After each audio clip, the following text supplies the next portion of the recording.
Então, nós vamos começar essa mesa, né? Eu falarei no final. Vamos começar com o doutor Antônio Neri. Ele sabe do carinho e da honra que eu sinto em tê-lo ao meu lado e tê-lo aqui em Caruaru. Doutor Antônio Neri. Obrigado. Obrigado. Quanto tempo? 15 minutos? Então, começar dizendo que decano quer dizer o mais velho. Não esqueçamos isso. De modo que eu tenho efetivamente 77 anos. Eu não gosto quando as pessoas dizem, não parece. Então, é melhor encarar. E desses 77 anos, 40 eu tenho compartilhado com Evaldo, vezes mais próximo, vezes mais distante, e eu aceitei esta viagem com minha mulher, que está aí, a Angélica, que ele gosta muito. Às vezes eu fico um tanto enciumado, mas porque ela trata ele também muito bem. Às vezes eu digo, eu queria ser Evaldo para ser tratado assim, mas Evaldo não me enche o saco como você, enfim. Então tem umas conversas de família aí que eu não vou entrar muito. De modo que nós temos trabalhado juntos durante muito tempo. E eu aceitei, então, eu dizia, fazer essa viagem, sair do meu isolamento. Eu acho que a Covid-19 é uma doença muito séria, séria pela transmissibilidade, pela rapidez da transmissão, e, sobretudo, porque esta pandemia nos alcança no momento em que nós temos um governo. Se não tem um presidente genocida, tem um presidente extremamente irresponsável do ponto de vista social. E isso agravou, certamente, os problemas no Brasil. E quando Evaldo discutia comigo um pouco sobre esta jornada, este dia, um de nós tratou dessa questão do singular e do plural. Aquele ali atrás é Rafael West? Rafa, não lhe abracei ainda, eu vou abraçar, apesar do risco entre nós. De modo que eu não tenho, nesses 15, 20 minutos que Evaldo me concede, eu não tenho um texto. Eu diria mesmo que eu não pensei a respeito. Porque eu queria fazer um exercício difícil de fazer uma associação livre, de construir, como eu gosto, com as pessoas uma reflexão sobre as toxicomanias. Esta palavra saiu de moda, é a palavra francesa, toxicomanie. Os portugueses têm uma outra expressão, toxicodependências, que é mais difícil de pronunciar. E nós dois resolvemos resgatar a toxicomania no sentido clássico de pensar uma intoxicação permanente por uma substância psicoativa. Mas é preciso pensar que a toxicomania foi definida pelo professor Claude Olivenstein em 1971 como sendo o encontro de uma pessoa com um produto numa determinada condição sociocultural. Uma pessoa é singular, mas o consumo de drogas pode ser plural. Então, nós começamos a pensar na singularidade e na pluralidade. Se a toxicomania implica 3 componentes, um ser humano que destitui a droga de lugar, que deixa de considerar a droga como aquela que toma as pessoas, porque são os humanos que tomam as drogas, são os humanos que amam, são os humanos que têm história, são os humanos que constroem, são os humanos que fazem a distância entre os humanos, são os humanos que constroem isto que, a meu ver, hoje é o principal problema, que é a desigualdade. Isto é coisa de humanos e isto é plural. Mas ela é plural na sua significação para cada humano que tem uma história singular e, portanto, é única. não é múltipla na sua dimensão existencial. Portanto, se a toxicomania é singular no que diz respeito à história de cada um e de cada uma na relação com um ou mais produtos, ela é plural. Ela é plural na dimensão da clínica, porque a questão que é posta é: a clínica das toxicomanias, ela é singular ou é plural? Ela será plural na medida em que nós podemos cuidar das pessoas na dimensão física. Na dimensão física, a droga funciona no corpo. A droga funciona na dimensão biológica. Mas a droga, ou as drogas, como quiserem, ou os produtos psicoativos, como nós temos dito mais recentemente, as substâncias psicoativas, elas são pensadas e elas são encontradas antes da introdução nos seus corpos por cada pessoa. Antes de buscar o produto, há de se considerar o sofrimento que se impõe a cada humano. E isso tem sido uma coisa deixada um tanto de lado. O sofrimento é constitutivo da natureza humana, da condição humana. Eu volto sempre a essa história, e eu acho que isso vai me levar a considerar o singular e o plural. Os humanos não foram sempre humanos. Nós fomos antes uma horda primitiva. Às vezes eu resolvo provocar os mais religiosos e digo que a história de Adão e Eva é a história de dois idiotas num paraíso sem saber da sua existência. Porque Adão e Eva não sabiam, não se reconheciam. O Senhor havia dito: podem tudo, menos comerem do fruto do conhecimento, o fruto da sabedoria. O que quer dizer que Adão e Eva eram dois absolutos idiotas no sentido do desconhecimento da sua existência. Quis o Senhor colocar numa árvore uma serpente, que eu acho que deveria ser o símbolo da psicanálise e não da medicina, porque a serpente sabia alguma coisa. E nós conhecemos a história de que Eva diz a Adão que precisavam conversar com aquela serpente que parecia conhecer alguma coisa porque ela estava enroscada na árvore do conhecimento. Vão lá os dois, provavelmente no dia de verão, e pergunta: serpente, por que a gente não pode consumir desse produto? E a serpente, psicanaliticamente, responde: não podem, porque se comerem, saberão. E calou-se. Vejam se isso não é psicanálise da melhor qualidade.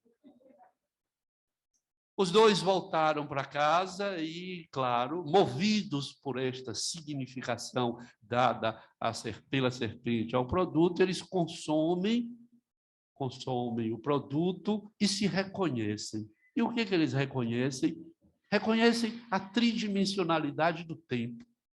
Estava posta aí as bases para a futura clínica, que é a clínica do sofrimento humano. A clínica com os humanos não pode ser uma clínica da física, da química, dos corpos. A clínica com os humanos é uma clínica do sofrimento, inaugurado por Adão e Eva, com a percepção da tridimensionalidade do tempo. Eles reconhecem o tempo, eles pensam num tempo futuro, eles reconhecem um tempo passado, e entre o futuro e o passado que está o presente, onde nós todos estamos aprisionados, nós não temos possibilidades de viver o futuro, senão no presente, e mesmo a antecipação do futuro se faz, Rafa, no presente. É onde nós efetivamente estamos, e é neste presente que Adão e Eva reconhecem a morte. Então, a sua significação humana, a sua hominização, a sua passagem de deuses de segunda categoria para a condição de humanos plenos, se faz no momento em que eles reconhecem a sua morte. Portanto, esta morte inaugura o sofrimento fundamental. A morte não é qualquer coisa que se deve tratar com desprezo. A morte é a inauguração da condição humana. O reconhecimento da vida pelo reconhecimento da nossa finitude. Aí está posto a clínica. A clínica é singular neste sentido, Evaldo. Nós fazemos uma clínica do sofrimento. E ela é plural na medida que esse sofrimento pertence a cada humano na sua individualidade, na sua existência, ao da Roberta Lemos Boulitron. Esta possibilidade de que cada um seja, nesta clínica do sofrimento único, ser plural. Por isso é que eu penso que a clínica das toxicomanias, ela é singular na dimensão do sofrimento e ela é plural na dimensão da existência de cada um. E mais, nessa existência, ela terá também um funcionamento topológico, ela será e não será, ela está lá e não estará, ela estará dentro e estará fora, na dimensão em que cada singular humano vai viver uma história de paz, de nomes, de família, de amigos, de profissão, de sucessos, de fracassos. E, nesse sentido, então, a história de cada um é, em si mesma, plural. Então, Evaldo, o meu jogo, para concluir, eu não vou nem gastar esses 15 minutos, a minha proposta é de que nós transitamos, e isto é uma questão singular ou plural, e eu diria que a resposta será sempre, ela é singular e ela é plural. A clínica das toxicomanias, ela será singular na sua significação e será plural na dimensão de cada humano, marcado por suas pluralidades. Então, eu acho que, se nós trabalharmos deste modo, e eu deixei de lado, para concluir voluntariamente, a questão das drogas, as drogas são singulares, mas as drogas também são plurais. As drogas são singulares na medida em que a cocaína é sempre cocaína. A cocaína será sempre um estimulante do sistema nervoso central. As anfetaminas serão sempre um estimulante. O álcool será sempre um depressor. Mas a família dos psicoativos é plural, porque ela tem uma família que estimula, uma família que deprime e uma família que desorganiza. Ela será, então, a droga singular no seu funcionamento e plural na sua dimensão, eu diria, química, farmacológica e até social, porque aí também nós haveremos de ver uma pluralidade. A droga não tem a mesma significação para cada pessoa. Na clínica que eu fiz durante 35 anos, clínica singular, e eu também diria que há uma clínica singular na medida em que cada terapeuta é também singular. Evaldo não é Nery, Nery não é Alda, Alda não é Naide, e daí nós somos singulares, mas nós somos plurais também, porque nós temos nomes, nós temos histórias, nós temos famílias, nós temos próximos. Então, eu transito sempre de uma singularidade para uma pluralidade.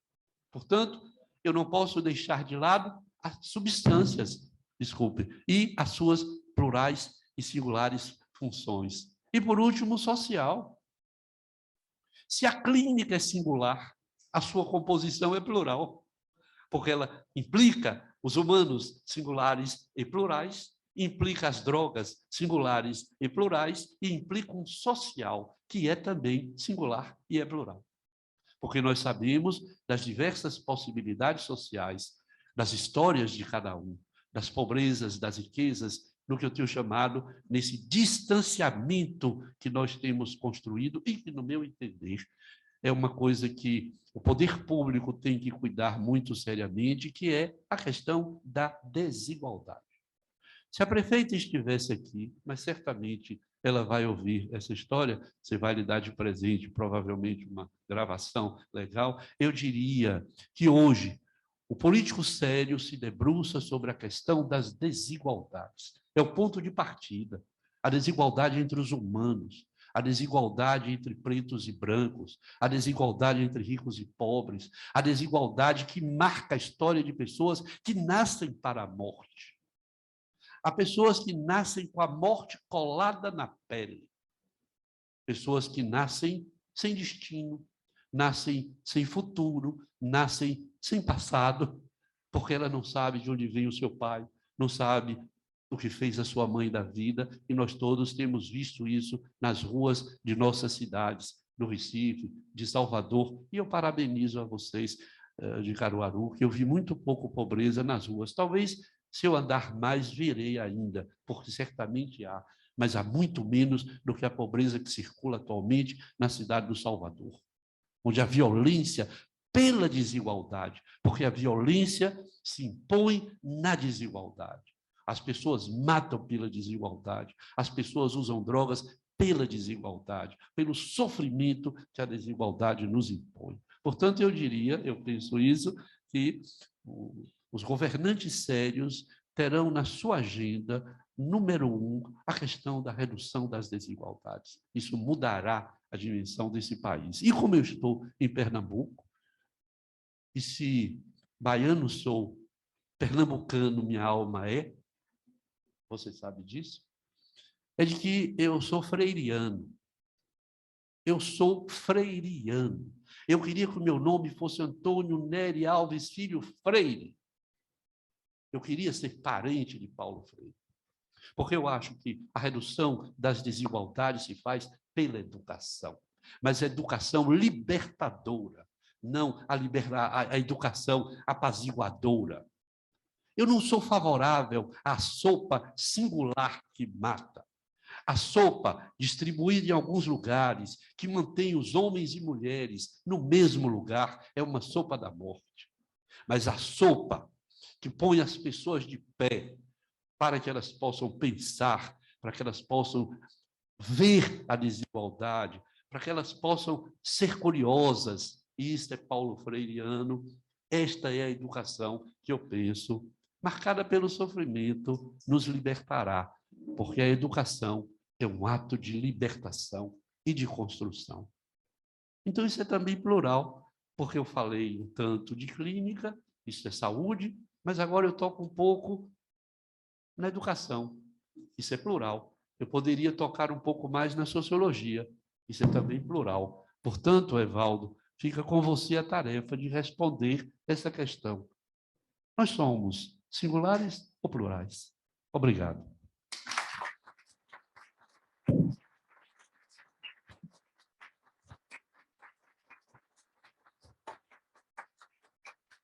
Bem, para quem não conhecia, esse é Antônio Nery Filho, né? Ele teria assunto para conversar ainda mais umas 2h30. Eu tenho uma honra muito grande. Essa jornada foi gestada na casa de praia dele. Meu primeiro deslocamento depois do isolamento da pandemia foi para ir para Salvador, e de Salvador lá para Itacimirim, que é a casa de praia dele, de Angélica, e nós estávamos conversando, e eu estava falando sobre a questão da Estação Agreste, e o que é que a gente poderia fazer? Ele disse: Evaldo, uma coisa que aconteceu no CETAD, que foi muito bom, foi a gente poder ter uma jornada que se repita, que crie uma tradição, que todo ano as pessoas esperem para poder participar dela. Isso foi muito importante na formação e na consolidação do CETAD lá na década de 80. E aí eu disse: legal, ótimo. E como é que seria, Nery? E aí a gente começou a falar sobre isso, não é? Primeiro, nós não gostamos do termo dependência química. Eu procuro não usar o termo dependência química, porque ele acho que tem um significante que não é exatamente aquilo que eu penso do sofrimento psíquico relacionado ao uso de álcool e outras drogas. Acho que dependência química não fala sobre isso. Foi quando a gente falou no termo francês. Nery é um francês apátrida, né? Porque ele foi 2 vezes para a França e uma terceira vez ele inventou de ir para o Canadá. Então, ele foi para a França de novo, indo para o Canadá. E, de fato, ele disse: vamos voltar a usar o termo toxicomania, que nós não usamos no Brasil, muito pouco, é isso que está dizendo. A toxicodependente era um termo técnico usado em alguns livros. Então, nós começamos a pensar, e como é que seria? Toxicomania o quê? Até chegarmos a essa formulação do tema da jornada através de uma pergunta. Bem, obrigado, Nery. Obrigado por você ter, de fato, começado a jornada dentro desta área com palavras tão fortes, tão poderosas, tão verdadeiras.